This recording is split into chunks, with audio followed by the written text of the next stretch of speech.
Okay, we're live all over the place. Live. I like it, guys. Live. What am I missing here? Welcome, come on in, have a seat. Have a seat. This is going to be about 1 hour long, like it is every single time. You don't have to hang out the whole time, but hang out until your questions are answered. And then you can buy a house. Maybe, hopefully. I want you to buy a house. You want them to buy a house? Do you really want them to buy a house? Oh, I want them. I don't even care if it's with me. I care. Cash. Do you really? Inherit it. I mean, Marry a rich guy or woman. Damn, you just pulled yourself out of PC jail right there. What do you mean? Rich guy. They exist. I've met some. Cool. Oh, what? Got weird fast. Okay. For you. Cool. Marvin, what's up? Great to see you. Facebook, Instagram, TikTok, and YouTube. Fed is speaking tomorrow. What? Fed is speaking tomorrow. Yep. Not looking good. Uh-oh. I mean, not looking good at all. Ruh-roh. I know. There's a little bit of general malaise in the market right now. Because we strongly anticipate Jerome Powell comes out and says, hey, we don't have the control in the economy we thought we had. And we are putting back on the table the idea of an interest rate increase. What? That could happen. What? That could happen.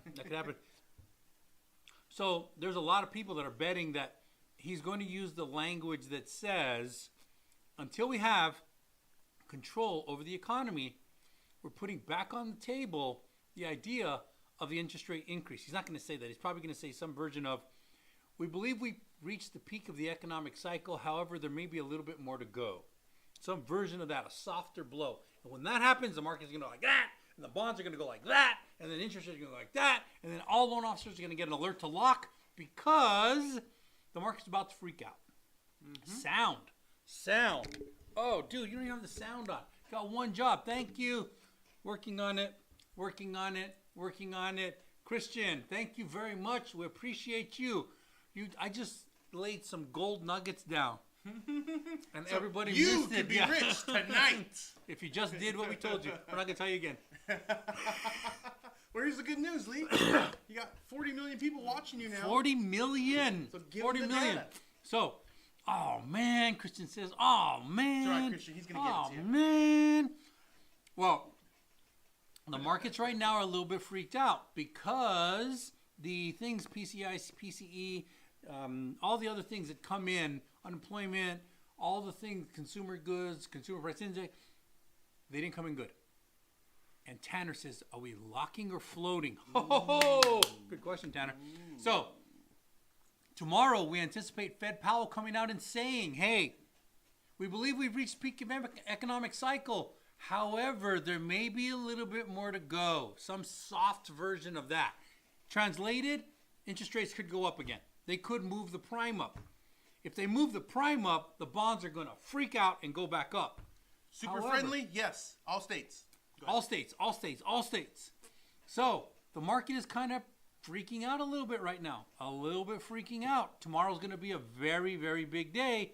And Fed Powell is going to have to tread, I won't say lightly because he's the one who basically dictates everything, or at least the board does. He speaks for the board. Mm-hmm. But it's a very interesting time because prior to the Fed had come on and said, hey, we anticipate 3 interest rate reductions in the calendar year 2024, and we've been operating on that premise.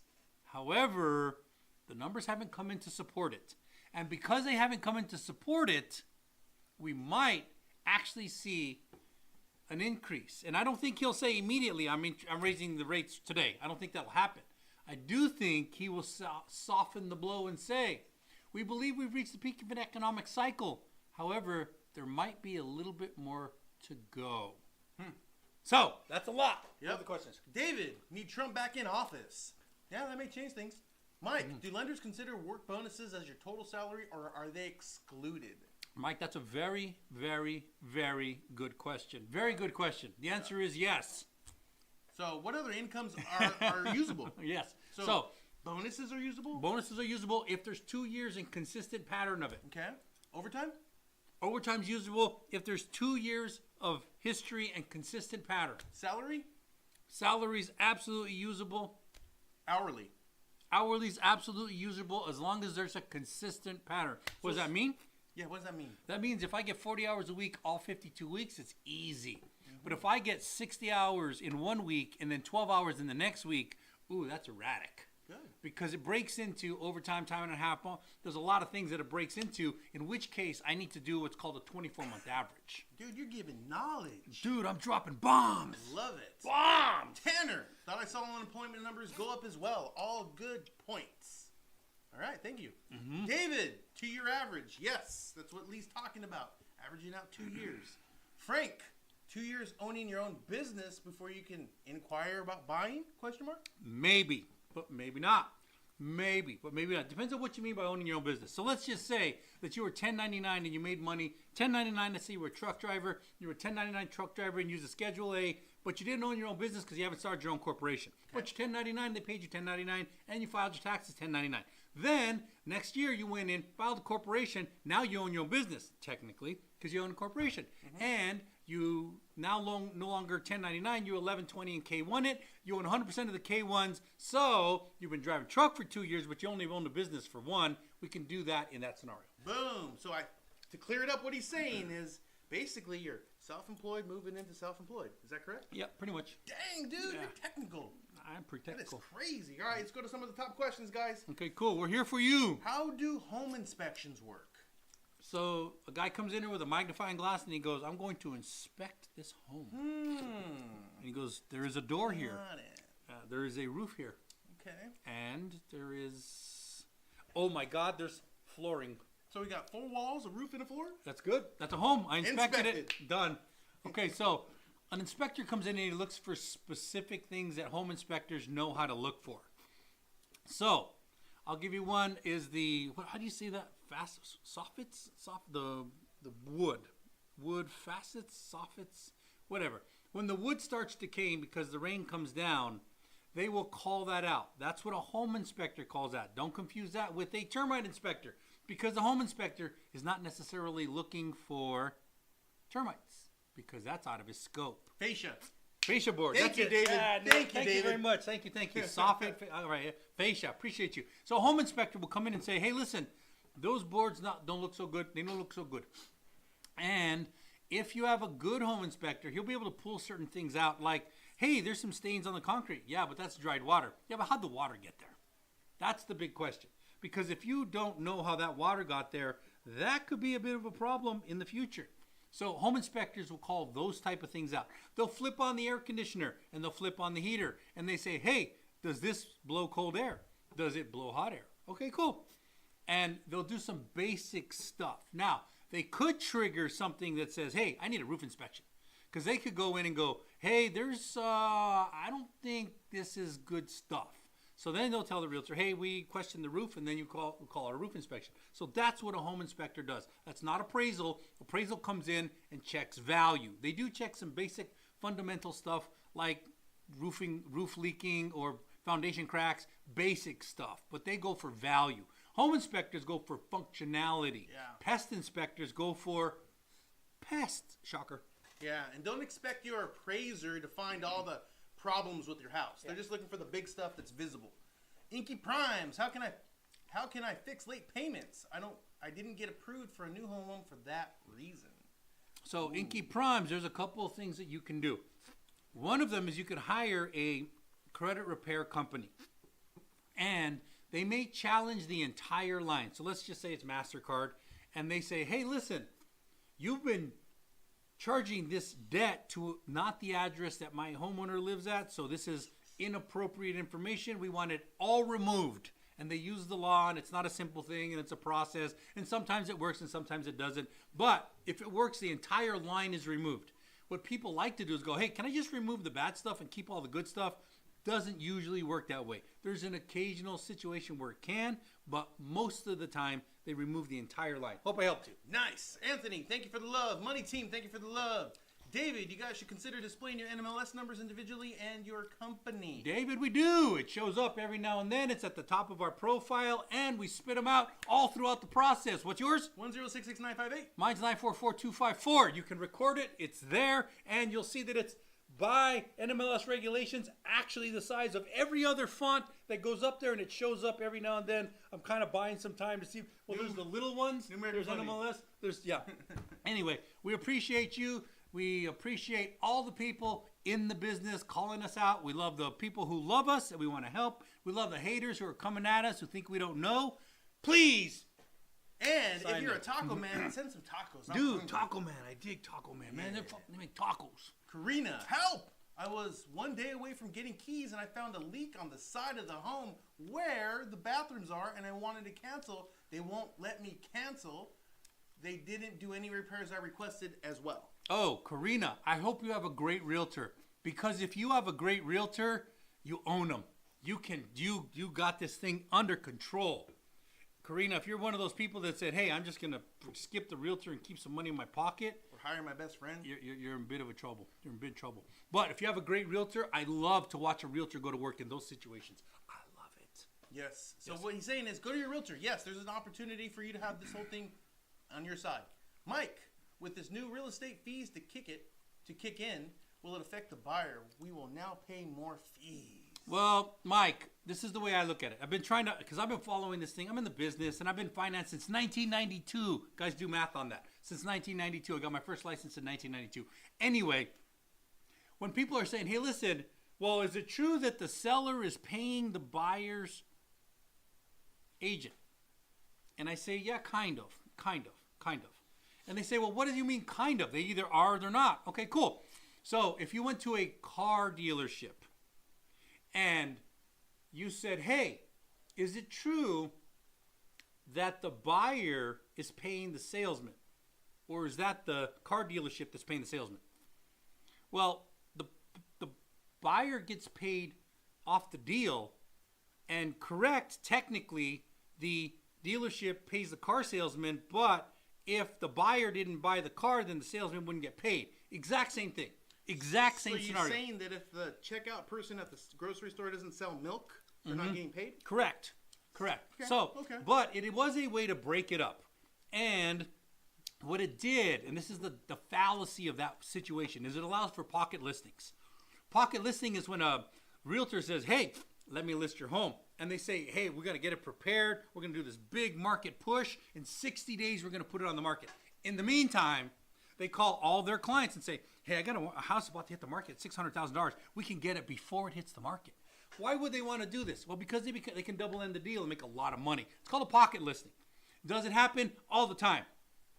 And that's the big problem in all of this. That's what everybody was worried about. They've been trying to fix pocket listings forever. It's just humanity. When you have that much money online, people are going to take advantage of it. Not everybody does, but some people do. And because of that, they said, okay, from now on, the seller can no longer pay the buyer. Now, what the truth is, the market is the market. The $500,000 house is $500,000 house. So we were taking 6%. Now take a bucket of water, full of water, okay?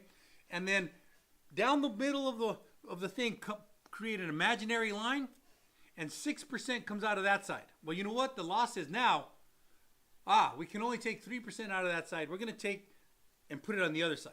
It's still the same amount of water. It's still the same market. The market prices are still going to be the same. There's going to be some little hiccups inside of it, but it is a way to deal with ultimately pocket listings. This is what it's really after, because how can I pay a buyer's agent and I'm the one who paid him, but he has a fiduciary responsibility to the buyer? Wait a minute, I paid him. Well, kind of you paid him, and kind of you didn't, and it's this big hodgepodge that's just getting settled. And everybody's making a big whoop-to-do about it. But the truth of the matter is, the market's still the market. It's going to figure out a way on how to balance itself out. Anyway, keep going. Right. Mike's back in the house. Should we buy before July? And he's a rapper. He rhymes very good. Dude, that's good. Yeah. That's good. He's a songwriter. Mike, if you find the house that you really like and you can afford it, buy it. That's the simplest way to put it. If you're trying to time the market for investments, what I'd like you to do is go take a look at 40 years of real estate valuations, and you're going to see this, boop, this, boop, this. And you're going to see it continually going up. If you zoom into it, it's not a good way to look at things. But if you want to buy a primary residence for you, and it's better off than you paying rent, and you get tax breaks, and you can afford it, and it works, interest rates are only a concern. Don't buy your primary residence or even your investment properties based off of only interest rate. There are other factors involved. Yep, absolutely. 8B, is it difficult to get a home loan for a manufactured home? You take it. All right. So here we go. So no, it's not hard to get the loan, okay? Because the loan's very easy. There's only a couple of major guidelines that we need to find, and that's built after June 1976. It has a permanent foundation underneath the house connecting it to the earth so it doesn't go all over the place. 423. Manufactured homes could be mobile homes. That's why I say that. So no, it has a foundation on it, stuck to the earth. And a recorded 433, which shows that there was an engineer that went under there and said, yep, done correctly. Okay? So those are the major ones. Now, the hard part of the process is finding the property, because these properties need to be on land that you're buying, not renting. Manufactured homes are often confused with mobile homes that are in a mobile home park where you rent the land. Sometimes they're not even in a park and you're still renting the land. Those are leaseholds. You cannot have, we don't finance those because those are not real estate. Real estate is connected to the earth, okay? So if you can find that property, then yes, we can finance it. It's going to be a pretty easy, seamless situation. You're going to need a badass real estate agent, though, because they need to know what to do. And you, that's the hardest part, is the real estate agent and finding the property. We can definitely set you up with a good agent if you don't have one, though. Hope that helps. AB, is it difficult to get a loan for a manufactured home? I already answered that one. Inky Prime said, thank you. Karina, they didn't do any. We already answered that one. David, nice work. Thank you, David. Appreciate you. 580, 850 a month. Do I qualify for 415K house? So, JS, 580. First off, you have to know if that's a tri-merge, because if it's only one of your trade lines, you don't know what you have. You don't have a clue what you have.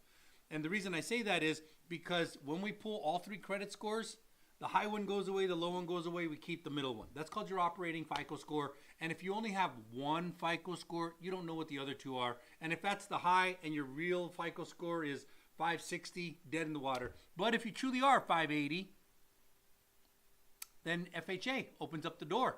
Yeah. $8,500 monthly, which is roughly... He's in the wheelhouse. 450. You're right in the wheelhouse. Yeah, you're right in the wheelhouse. Interest rates will affect that a little bit. The other thing that affects it is property tax base. That's one of the big things that affects buying power, property tax base. If you want to know what it is, ask the question. Yeah. Camacho's back in the house. If the seller is selling as is, they don't want to do any repairs, is an inspection still required? Camacho, that's cute. That's very cute. It's very cute. Okay, so when I went through insurance school, I do have an insurance license. When I went through insurance school, they said the quickest way to get the dumb people to disappear is to put not responsible for lost or stolen items on your business. Because if you put a sign there, well then legally you're not responsible, right? Because you have a sign there. The sign doesn't cost anything. So does that mitigate their ability to be responsible? Of course not! But people, the dumb people will go away. They're like, well, there was a sign there that says not responsible for lost or stolen items. So they must not be responsible. That doesn't change the law. If somebody says, hey, I'm selling my house as is, you just have to take it as is. That's cute. That's very cute. But it doesn't have any teeth. It has zero teeth because the banks are in the business and they get it. They're like, hey, there's a big hole in the roof from when you were trying to meet the aliens and let them in. Yeah, but I'm selling it as is, Mr. Bank. You have to finance it as is. No, we don't. No, we don't. No, not even close. There's a crack in the foundation. Yeah, but I'm selling it as is. So you kind of have to finance it as... No, we don't. No, don't be ridiculous. Don't be ridiculous. When somebody says as is, it's cute, but it doesn't really hold a lot of water. So here's going to be your 4 different ways of buying that house. Okay, you have your most strict, which is going to be your Govy loans, FHA, VA, USDA. Then you have conventional. Then you have hard money, which is not traditional financing. And then you have cash. Okay, most of them go with these two because they're not going to require inspections. but traditional financing does. Yeah. Karina, they requested, okay. Trinity. They requested me to get a lawyer. Hold on, we got to back Oh, up I on missed that. that. Oh my God. Who requested you to get a lawyer? Who did? Because here's something going on. There's something called escrow. In escrow, escrow is a non-biased third party who executes the agreements that all people have entered into. So what that means is the seller agreed to sell, the buyer agreed to buy, and the lender agreed to lend. If everybody does what they're supposed to do, then you have a full transaction. But if something doesn't happen by the numbers, it can fall apart at escrow. And it's pretty simple and pretty quick to take this thing apart. Now, if you've got a good realtor on your side, a buyer's agent, your buyer's agent, and they understand the contracts that they're in, there was inspection contingency timeframes. There was something in there called a loan contingency. The loan contingency in California is traditionally 21 days. I have to, as the lender, say, yes, I can absolutely lend on this. I've checked the property, I've checked the title, I've checked everything, I've checked the borrower, I've checked the divorces, I've checked everything that's in there, and I can absolutely lend on this. Then the lender releases loan contingencies, or actually the realtor releases loan I'm going to contingencies. slow you down, man. I'm going to Okay, slow you good. down. Tell me. I'm gonna slow you down. This Okay, gets cool. worse. I Okay. don't think this is good for Karina, but shit. listen to this. Okay, cool. Tell me. If all contingencies were signed, but we went to view the home to make sure repairs were done, and they weren't, am I still good to cancel and get all my money back? If you signed saying that they were signed off, your realtor, and this turns into a different thing. Every realtor in California works for a broker. The broker has E&O insurance. E&O's errors and omissions. Oh, dude, people are gonna hate me in the business for this. Yeah. They're gonna hate me. Keeps going. Your broker has the ultimate say in everything because the realtor works for the broker. The broker takes all the liability. However, if you signed off saying these inspections are to my satisfaction, then you signed off saying they're to your satisfaction. There's probably one spot in there that you can screw the deal up a little bit. And that is if you somehow put in writing to the bank that, hey, we thought these were done right, but they're not done right. And we'd like a reinspection. You're gonna throw like a monkey wrench into the engine. Because the bank's gonna go, whoa, whoa, whoa, whoa, whoa, whoa, whoa, whoa, whoa, whoa, whoa. Before I lend money on this, we have reason to believe something wasn't done correctly. And you're going to throw all kinds of burp, burp, whoop, whoop, whoop, whoop going off. However, when you sign off that loan contingent, that my inspections are to my satisfaction, that's a contingency removal. When I say loan can be done, loan has to be done. And escrow is the non-biased third party who keeps all of this stuff in line in order to make it happen. But you're not in a very good spot right now, based on what I'm hearing. Yeah. Yeah. So, Karina, once you sign off loan contingency, I want to know if you signed that one. Did you sign loan contingency? Because if you sign loan contingency, it's done. It's basically said that, yeah, you're all good, we're all good, we're all good. But you hadn't done your inspections yet, so how could you be all good? That's confusing to me. So, did you sign loan contingency? Sandra, I'm under contract and one of my FICO scores went down 25 points. Don't know why. Will that affect? Sandra, maybe. If we were your loan officers and your FICO score went 25, one of your FICO scores went down 25 points, the first thing I would say is, what the hell are you doing getting your FICO score pulled during escrow? Because I told you not to. That's the first thing I'd say. Second thing I'd say is, hey, whatever you're doing, don't do it anymore. Because you could actually lower your FICO score. And then I'd figure out, how long do I have left on my credit pool, my official credit pool? Because if I have over 30 days left on my official credit pool, I'm finishing that loan. I am finishing that loan. I am not about to dig in and try and make it worse. However, they will do a refresh right before the close of escrow. They won't pull your credit, not full credit pool. They're going to find out, why did your FICO score drop? Did you apply for a Kohl's credit card in order to get 10% off? If you did, that's going to change everything. So if you were listening to Chris and I, you did not get new credit cards. You did not buy any new cars. You did not get furniture. You did not apply for any other loans. You did not get your credit pulled anywhere. Why do you know your credit dropped 25 points? You would get a scolding, and then I would solve your problem. Trinity, what about buyers having to cover commission now?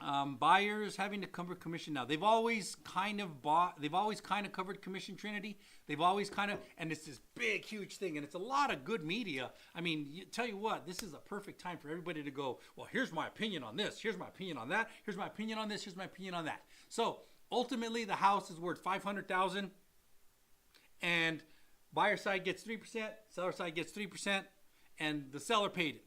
Okay, cool. Now, what's going to happen is the house is worth $500,000. Buyer side gets 3%, seller side gets 3%, and it got paid by two different people. The check written by the buyer is still $500,000.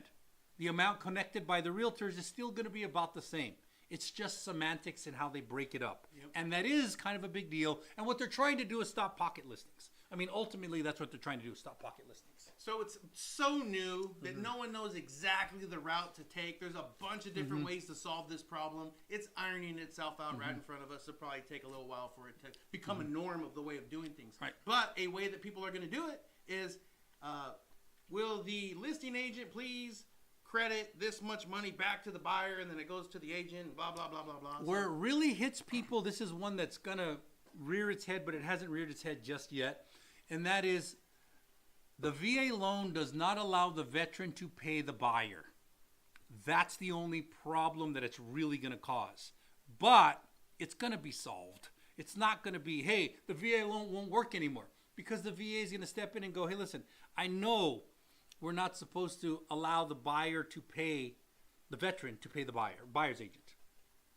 But that's going to get fixed. It's going to get fixed. Yep. It's going to. You're welcome, Mike. You're welcome, AB. We're here for you We're going to guys. get to all your questions. There's a lot of questions in there still, but it's time for a commercial. Yeah, we got a lot of time left, too. So if you need a badass loan, call a badass loan officer. You can reach a badass loan officer at New American Funding. You can reach us by calling our cell phone numbers, which are on the screen right now. Hey, here's a little hint. Don't call while we're live because we're not going to answer. Don't text while we're live because we're not going to answer. But as soon as we get out the live, we go through and answer all the calls and texts. And if you don't want to talk to us, go to the link in our bio, click on apply now, get your home loan started. Cool. Maria, is it wise to add my parents on a loan application to increase purchase power? Maria, that's called a non-occupant co-borrower. And if you need purchase power increase and your parents are aware of the responsibility and you are aware of what you are placing upon your parents and all of you agree that this is a good idea, then yeah, I would do it for my son. My son's very responsible and pays his bills on time. Dude. If he wasn't... It's like 10 months. I don't know if I would... What do you mean? Oh no, the 24-year-old one. You don't even got a job, bro. You don't even got a job. Okay, good. Karina, if all could... Oh, we already answered that one. Sandra, I'm under contract. Oh, we already answered that one. We've gone to that one.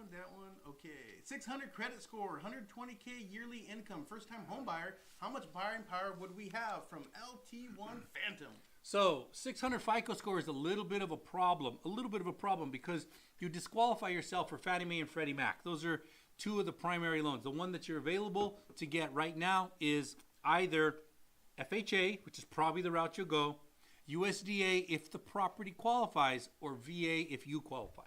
So you have availability of three. More than likely you'll go FHA, and at that point it's 580 for entry point, but we got to figure out what made your score go down to 600. Melanie asked, what is New American? New American is a gigantic bank. It's a bank. It's also my employer, a licensed lender, a bank. And we do business in all 50 states. New American's NMLS number is 6066.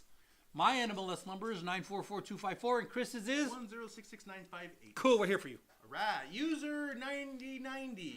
Are homes that are in short sale or foreclosure available to the public? Yeah, but user 909, they are available. Everybody that's looking at foreclosures thinks they're going to get a deal, but the market's the market, and if it's a market, I'll tell you what. I have this listing agent. She's an amazing listing agent, like amazing. And she's got a house that's worth $600,000. And I'm like, okay, cool, $600,000. What are you putting on the price? What on the market for? She goes, $575,000. I said, you know it's worth $600,000, right? And she goes, oh yeah. But if I put it at $600,000, I'm gonna get people coming in and lowballing me at $580,000, $570,000, or whatever, and I'm not gonna get as many people as if I listed at $575,000. Now I explained the risk to the seller. I did, but I'm gonna list it at $575,000, and you know what's gonna happen the very next day? Everybody's going to run the comps and go, hey, listen, I'm willing to offer 575 because they know it's 25,000 below market. And they will call the agent because a good agent calls another good agent. And they say, so what's going on with this thing? And they say, hey, we've got a lot of offers coming in. Just give me your highest and best. I can tell you that the seller will not counter anything that's too low. Okay, so the next day, 14 offers. What? 14 offers. Some at price, don't even talk about it. But the market, the ones who actually understand, come in at 600,000, sells it at 600,000. And now I ask, why would you do that? And they say, because if I do that, I have 15 borrowers. And the seller really knew what he was doing, and I really knew what I was doing. So when we do that, if that first borrower falls out, I have somebody in second position and third position ready to go. So this seller is going to sell his house. If I would have listed it at market, I would have taken one and probably had nobody in second position. This is the power of having a great agent. Yeah. Damn. Nathan R., talking people out of doing an inspection is a crime. I think, Nathan, I'm in the business. I know a lot of realtors. I have a real estate license. I can do my own. I bought a house not that long ago. I hired a realtor and I paid the realtor full commission. You know why? Because I'm afraid of what I don't know. I'm trying to pretend I'm my own expert. No. I vetted the realtor very well. And I watched every little piece as we went through. But when it came time to pay the realtor, I paid the realtor. And I paid for every inspection, pest inspection, roof inspection. I paid for every single inspection. I'm in the business. I know what I'm doing. I could probably have done it myself, but I don't want to chance it. It's too scary. And don't hire your uncle who worked on a house once. Yeah. Get an inspection, guys. Yeah. Angel, I paid off my credit card debt in July. Should I wait to start the process or should I start it now? You tell them. Angel. The answer is NOW right now. NOW? NOW. Damn. Here's why. Is because there's going to be a challenge. If you have perfect credit, then there's no challenge. If you have great income, no challenge. Great assets, no challenge. But if you don't have one of those that's a little weak, there may be a challenge we need to solve. And you don't want to solve that when you find the home of your dreams. You want to solve that now. Yes. So call us, text us, go to the app in our bio, and you can start the process. Karina, here's the thing. Everything was done. The loan was funded. I have my down payment. But we went to view and make sure everything was done, and it wasn't. Everything is in escrow. Karina, you need a great realtor. I hope you have an amazing realtor. Because if you do, that amazing realtor will become your best friend in this situation. See, people dog on realtors. And a lot of times realtors aren't. I know a lot of realtors that don't know a lot of stuff. There's a lot of low end. Yeah, it's a lot of low end realtors. Because the barrier to entry is simple. Pass a test, and you're a realtor. That's like saying, hey, I'm an actor. I'll just go to Hollywood. I'm an actor. Yeah, but doesn't mean you're any good. The real vetting, the real realtor that knows what the hell they're doing, they're worth their weight in gold. Mm-hmm. And this is when they shine. It's when this thing starts falling apart. Because I know all the realtors that I work with, the big higher end ones, they like have a direct line in escrow. They can call escrow like right now and say, what is this? What are we doing? What do we do this? How do we do this? And they know all the rules and how to navigate the waters. Dang, Karina, that is crazy. I have my down payment. I was supposed to get the keys the next day, but since the parents weren't done, did not close. All contingencies were signed.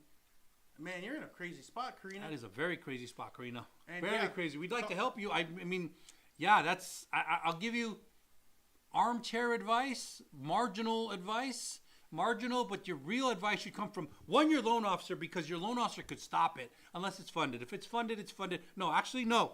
Take that back. Can you unfund a loan? Yeah. How do you unfund a loan? You don't have the right, your condition. You don't have your conditions. So we've actually had this happen a couple of times in our career. We've done a lot of loans. What happened is something wasn't done correctly, and they unfunded the loan and gave the money back to the bank. What? Can that happen? Yes, it happened. In our case, we fixed it and we solved it, and the client was happy, everybody was happy. But it can happen that you unfund a loan. After you record it, it's done. It's recorded. Mm-hmm. My opinion. Christina, what state are you guys in? Yep. State of? Confusion. He's in confusion. Yeah, he's in the state of? I'm in California.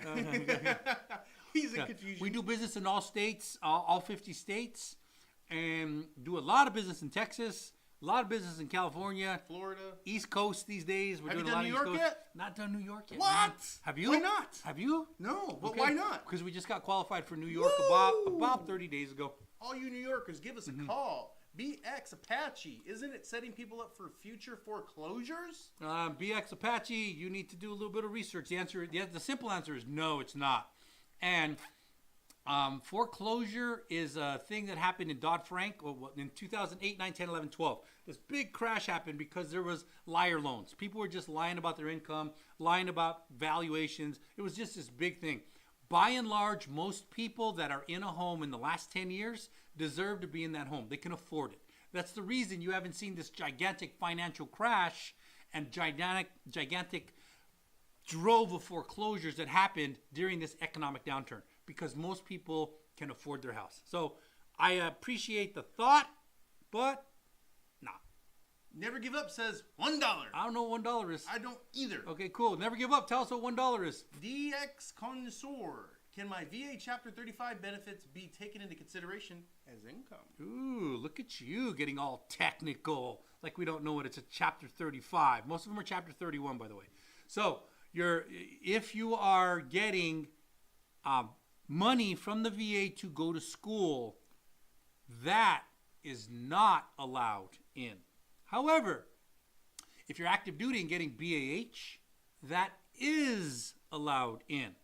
If you're getting disability compensation, that is allowed in. And I can even gross it up. Dang, gross it up? That's awesome, man. What? Nardo's in the house again. I'm working 32 hours a week. Do I qualify for a loan?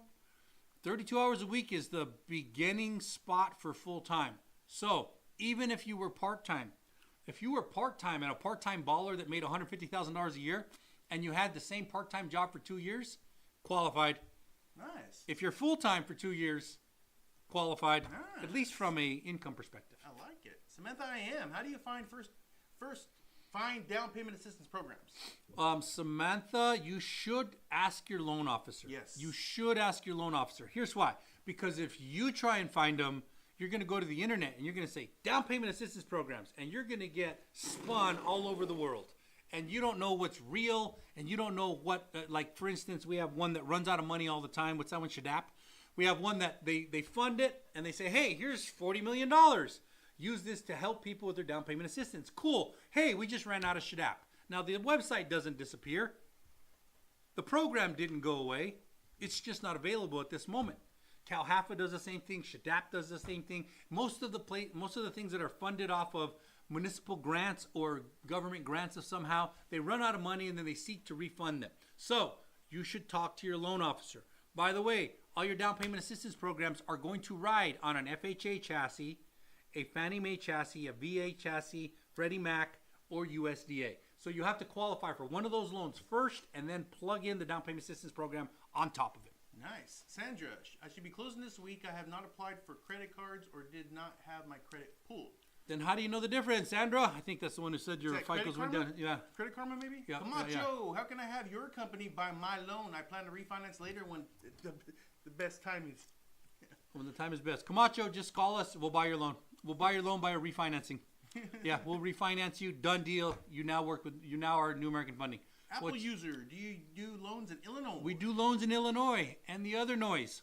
Nice. Yeah, you like that? Victoria, Okay, cool. Florida All 50 Life. states. All 50 states.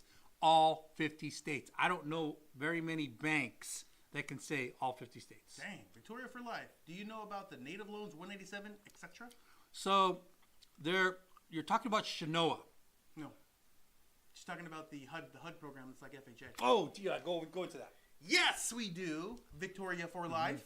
What's your next question? Yes, we Very do. familiar with them. They're Yeah. pretty easy. There's not a whole lot that goes into them. It follows kind of the same guidelines as FHA. So if you're paying attention to us, you kind of already know how that works. So yeah. Shinoa is a grant program that's funded by Native Americans. It's not only for Native Americans, but it is funded by Native Americans, and that is a program that's available to most people. So here's the good news. Whenever we hear us say HUD, like FHA is part of HUD, that 187 loans a part of HUD, those are pretty easy to get into, guys. They're not. They don't ask for a whole lot. And this is what we talk about, where you say you need a minimum of 580 credit score, at least 2 years of work history, and if you don't have a down payment, there's a program that'll help you pay for it.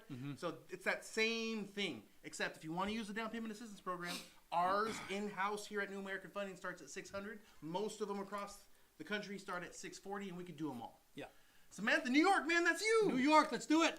Daisy, I have a FICO of 606 and paying my credit cards off. How much longer should I wait before I apply? You take that. I say right now. Apply right now. now. Go to the link, exit the live, go to the link at the top. It's going to say apply now, and then come back to the live. Tell us you did it. I tell you all this, it's because there may be a problem we need to solve, so we need to solve that now, not when you have the home of your dreams in sight. Plus your 606 FICO allows you to apply for a FHA loan and get approved for a 580 FHA loan right now. Terrence, how can I pay my credit card down fast? Write a check. Nice. Or how about direct deposit? Direct deposit, Boom. yeah, that's lightning. Zelle works really fast too. What's that other one? Apple Pay? Apple Pay works pretty fast. Yeah, they all work kind of the speed of light. What's the speed of light? Fast. 187,000 miles a second. I said fast. That is pretty fast. Yeah, I don't gonna lie. Dichi Go the King. I have a 696 score with income of 69,600. How much will I qualify for?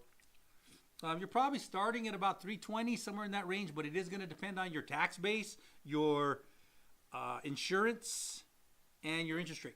So we'd have to build your file, and we might be able to build Heck your yeah, file. man, let's get you a house. User 6213. If you help with the pre-qualify for new, how long I have to finalize everything while selling my house? You take that and go NAF cash. So this is the person who has a departing residence. This person already owns a home, selling it, wants to get into their new home. Okay. So how long? You can do it right now. And here's how. So we have a program in-house just right here. It's across the nation. We can use it in all states. And it's called NAF Cash. So what you're going to do is we're going to pre-qualify you. We're going to make sure you can buy this new house.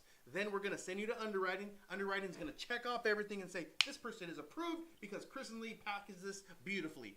Fireworks! Thank you very much. Fireworks! Thank you. Okay, so Kristen Lee packages beautifully, so you guys are amazing. You're approved. Then we send you to the next step, which is our concierge department for NAF Cash. There's a big old Chinese wall here, so you got to go to the other side of it. Okay. Then they'll say, oh yeah, they're approved. Now they're going to give you a pre-approval or your agent a pre-approval to buy that new house right now, cash. Okay, cash, while your home is still being sold.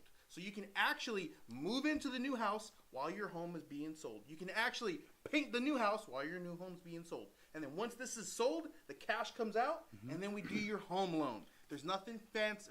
There's no tricks about it. There's no other loan we're going to put you into. It's whatever loan you're qualified for. Fannie, Freddie, FHA, USDA, VA, whatever it is, that's the loan that you're going to get, okay? And basically, that's it. Hope that helps. And it is a proprietary program, which means all the other banks don't have it.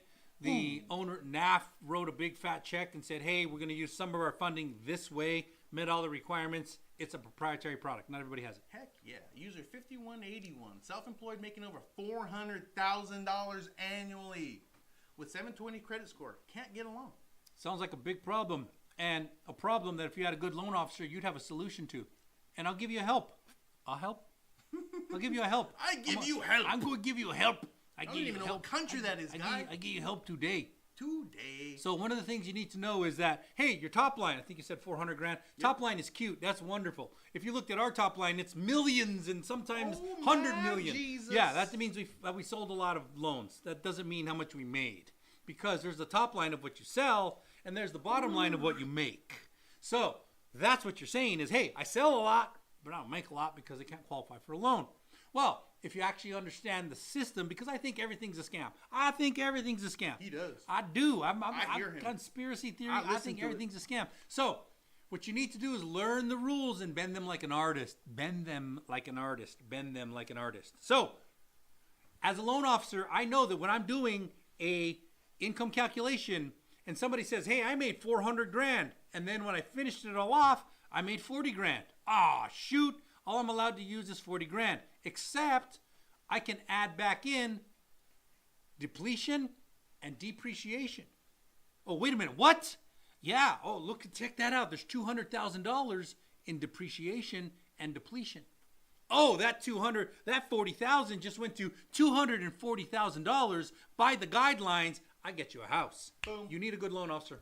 If you don't know one, I'll introduce you. Yeah. Just call us. Okay. Here's one right here. Cool. All right. Christian Noel. How do you get PMI off your loan? I thought once you pay 20%, it comes off, but that's not the case. Christian. Question mark. You are listening to the internet. You're not listening to the bank. The internet talks? Yeah. You're not Okay. listening to. So here's what happens. They say at Fannie Mae and Freddie Mac, if you have 80% loan to value, you can remove your mortgage insurance. That's true. But it's 80% by their numbers, not by your numbers. So they have their way of checking valuation of the home. Their way, not your way. And if it passes muster their way, then it moves and it gets removed. Did you say pass the mustard? Pass the muster, yes. I don't have any mustard. Cool. Yep. The king. That's me too. Just put my house on the market. All he needs nav cash. Boom. DTR go of the king. I don't know what your name is because I I can't don't read it either. from here. I got bad eyesight. CCG, fear. Fear. Never give up. You skipped me twice. We did. What's your question? Never. Oh, you know what? We don't want to skip you, man. Never give up. We want to be on your team. Ask us again. We're trying to find it right now on the scroll up. In the CCG. meantime, Fierce faced dreams embraced. Get the house. Yeah. All right. Love All right. it, Cool. CCG. Cool. I do too. I think everything's a scam. You and I probably get along because I think everything's a scam. I think minimum wage is a scam. I think getting rich is a scam. I think the idea that I own a bunch of properties. I do. I own a bunch. Not like 1 or 2 or 3. I own a bunch. But I'll tell you what, if I don't pay those property taxes 1 year, I don't own them anymore. The government steps in, takes them away from me. Kind of a scam. I'm not happy about it, but I do have to live in this world, so I understand. Leaving you a voicemail now. I appreciate you from user 5181. We're here for you, Val Munoz. is mad at you. Oh, Big that guy, man. don't ever answer my questions, Val. Val. We want to answer your questions. We really do. Dude, you're hopping around. I can't Not answer me. Val's It's questions. The TikTok. All right. Sandra, what does it mean when a loan goes under quality control status? Oh, Sandra. QC, Sounds your like loan you are a officer loan told you officer. Sounds like you're a loan officer. Okay. Or her loan officer said, hey, it's Or QC. you're a processor, or you're an underwriter. And so here's what QC is. Well, now here's the biggest thing. Okay, tell me. Is that if it was her loan officer that told her that, that's a brand new loan Oh, that's officer. that's a brand new loan officer. So every once in a while, I don't know if it's a CFPB. I think it is a CFPB that steps in. CFPB is Consumer Financial Protection Bureau. So they step in and go, all right, we have to make sure that the loan officer's not lying, the processor's not lying, the underwriter's not lying, and the bank's not lying. So we're going to check everybody's numbers. We don't believe the loan officer. We don't believe the processor. We don't believe the underwriter. And we don't believe the bank. Now, when that happens, it's called an audit or a QC. And usually when I get a loan QC'd, we've done a lot of loans. So it's like, shit, I got another QC'd loan. That just means they're just going to tear it up and say, hey, how'd you calculate income? I'll go to my sheet and I'll say, here's how I calculate income. Why did you do this? Here's the guideline. Here's why I did this. Here's it. And they usually don't take a lot of time from us. They try not to because they know it's interrupting our business. But they do ask a question, how did you say this is the uncle? How did you get that conclusion? I'll say, well, because this is the brother, this is the sister, and here's the uncle. And they say, okay, cool. And then it usually disappears. We've never had one that's gone further than that. Maybe one time we had somebody who said, hey, that cash deposit, where did it come from? Came from winnings in Vegas. Can you get me the receipt? Took a long time to get the receipt, but we got it. Yeah. Lucas Keller, 130K income, no debt, 790 credit score. How much can I afford? 790 credit score gives you a lot of power. I would say that if you didn't have a 790, you'd be starting at $500,000. But if you have a 790 FICO, there's a lot of things that we can look the other way on if you have that good of a credit score. Credit score is very important. How important? Very important. All right. Okay, Christian cool. Noel. Exactly. Do you rent out your properties? Exactly. Some of them, yeah. Oh, there's your answer. Yes. Do I rent out my properties? I Airbnb some. I rent some. Yes. And I'll tell you what, that's not an easy business either. I see a lot of people on TikTok going, hey, just start an Airbnb. You'll be rich. I'm like, no, it doesn't work that way. Hey, just do a Section 8. You'll be rich. No, it doesn't work that way. Hey, just do a VASH program. You'll be rich. No, it doesn't work that way. So yes, I live in 2 of them and then I rent a bunch of them. So yes, I rent them out and I Airbnb. So I'm very well versed on all that stuff. I like that. I like it when the 20-year-old comes out and says, I made $1 billion this morning. Tria e chicle or gum? Okay, X-Station. Gum. Dak Prescott role It's just plays as real estate consultant during the off season. You are correct. And he's gonna shoot at the Cowboys. Go. Don't need to, man. The world knows. All right, cool. The Fair world enough. already knows. Fair enough. Here's the real question. Back to this side. Uh-huh. How do I know that my home is being priced accurately when selling? Well, check Zillow. That's it. I'm kidding. Hey, that was satire. There That's was a joke. time when Zillow was accurate. Yeah, that's a joke. It's like a That's a clock. joke. That's a joke. So, the only way to really know is a full-on appraisal. Because appraisers have this really tight grid that they have to consider. They have to consider all the properties within half a mile radius, quarter mile radius. Then they have to square footage. How is it a 2-story or 1-story? Does it have a pool? Does it have a garage? What are the improvements to the house? And they don't care about what you think your house is worth. They don't care at all. Zero. You're like, hey, I put in those custom stones from China last year. That makes it worth $50,000 more. No, it doesn't. It's cute, but it doesn't. So I put in artificial grass. That makes it worth $40,000 more. I put in a pool. It cost me $40,000. I can get that back, right? No, you probably won't. You might get a $10,000 increase. You're not going to get the $40,000 that it cost you. So there's an appraisal process that happens, and that's how you know. But the biggest thing is, what does the market bear right now? If you have a model match 2 houses away, whatever that went for, that's what yours goes for. All right. Karina, I'm sorry, Christian Noel. I'm going to get right back to you, but we've been dealing with this one. Spoke to a lawyer just now. He said we can maybe work around it being a fraud misinterpretation. Wow, she called an attorney. Karina, yeah, you're Boom. fast, man. You are I like fast. it. Telling you, Karina, tell everybody to have a good realtor. Tell everybody to have a good loan officer. This business it seems easy. And most of the time, 80% of the time, it's pretty easy. There's a lot of money in it. They also said before we go to the lawsuit, we may have to go to mediation. Yeah, that's probably right. And it depends on who you went to. God, I hope you don't have a new build. I really hope you. No, you wouldn't. You wouldn't be repairing things if you had a new build. If you have a new build, oh God, it's horrible. Well, I don't know, man. Maybe they're saying that's all the work they want to do. Yeah, Who yeah. knows? Well, the brokers are going to freak out if the brokers get a letter from a lawyer. That's the brokers freak out because Not a new build. not a new bill. Okay, so the brokers have what's called E&O insurance. That's errors and omissions insurance. So that means somebody made an error, somebody made an omission. They didn't say something. They made an omission, and they have this bond that covers millions, and they don't want it hit ever because it hurts their business.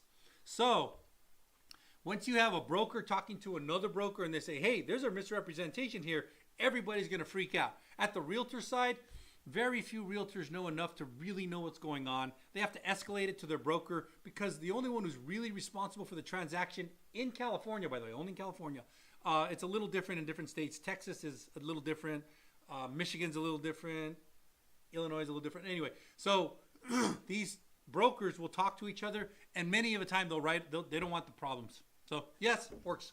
Christian Noel said that people make it look easy, but I'm sure it's a ton of work. Yeah, you're correct. She's talking about the 20-year-old billionaires.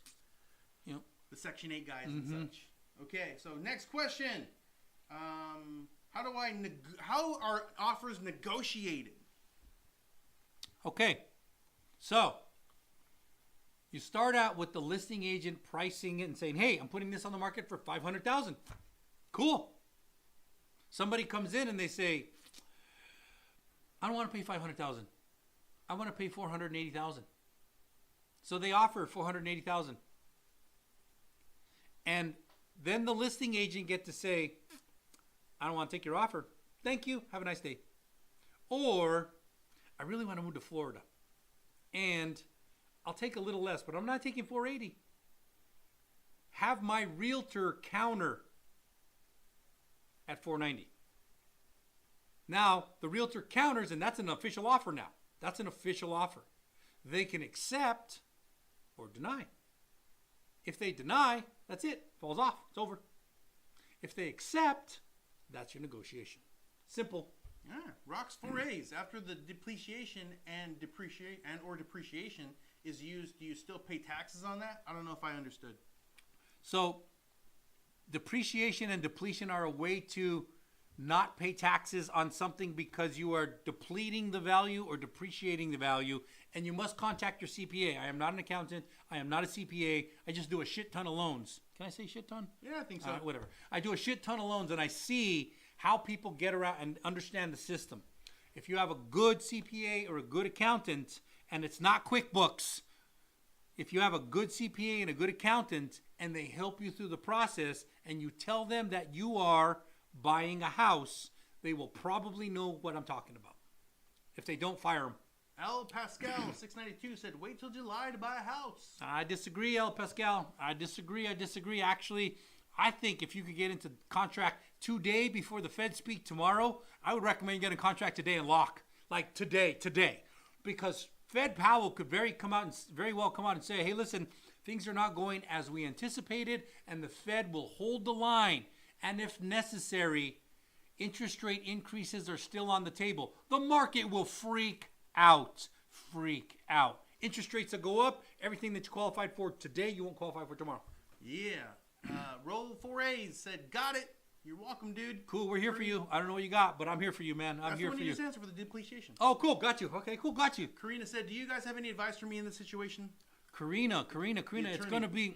gonna be go to your realtors first. Your realtor, talk with your loan officer. If you're already in the house, then you're at the spot and it's closed escrow, and you've already funded and recorded. Did you and record? It's on your deed. Yeah, did you record? Have you recorded? Yeah. There's the question. Yeah. So funded and recorded. If you're recorded, you're now the official owner. Now you do probably have to go the law route. It's probably going to have to go the law route. Not recorded. You're still in escrow then.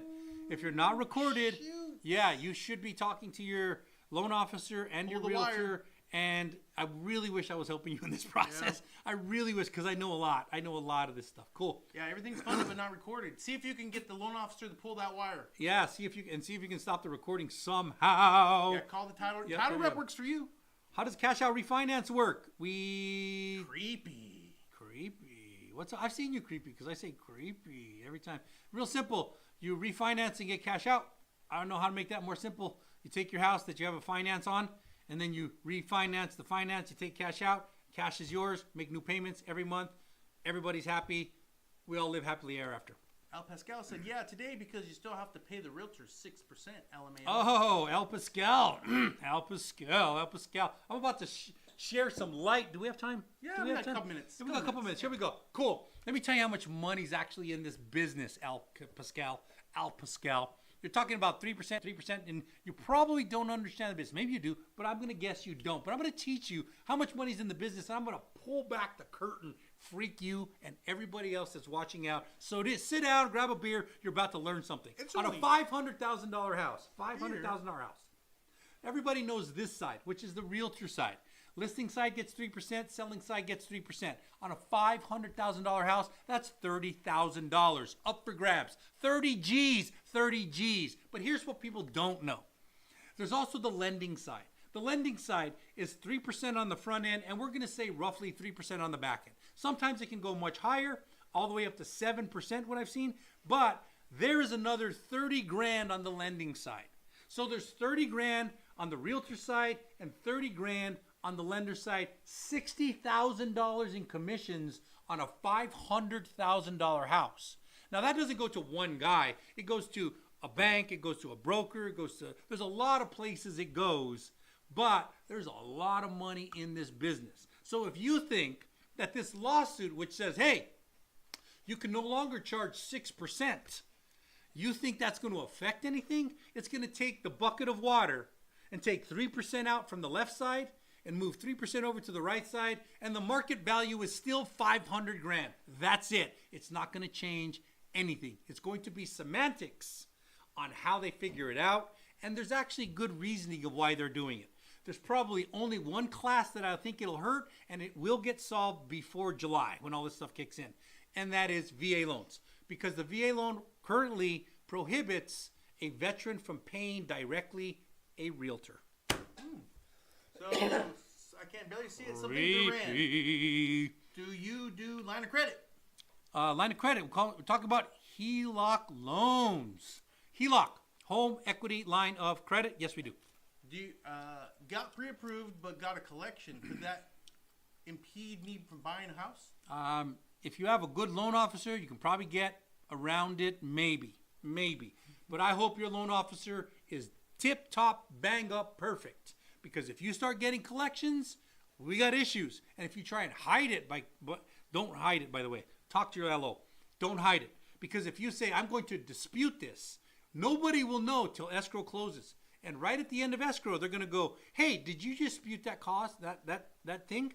And you're going to say, yeah, I did. Okay, cool. We need you to remove the dispute. Once you remove the dispute, your credit score is going to tank. You no longer qualify for the loan. You lost the house because you were being smart. Don't do that. Talk to your LO. Pascal said, or you could just hire a lawyer and pay them 2 to 6%. That happens in many states right now. There are states where the realtor is a subsidiary of a law group already. That does happen already. It doesn't happen in California, but it does happen in many states. Many states have that right now. All right, guys. I'm Chris. That's Lee. We've been Chris and Lee. We appreciate you.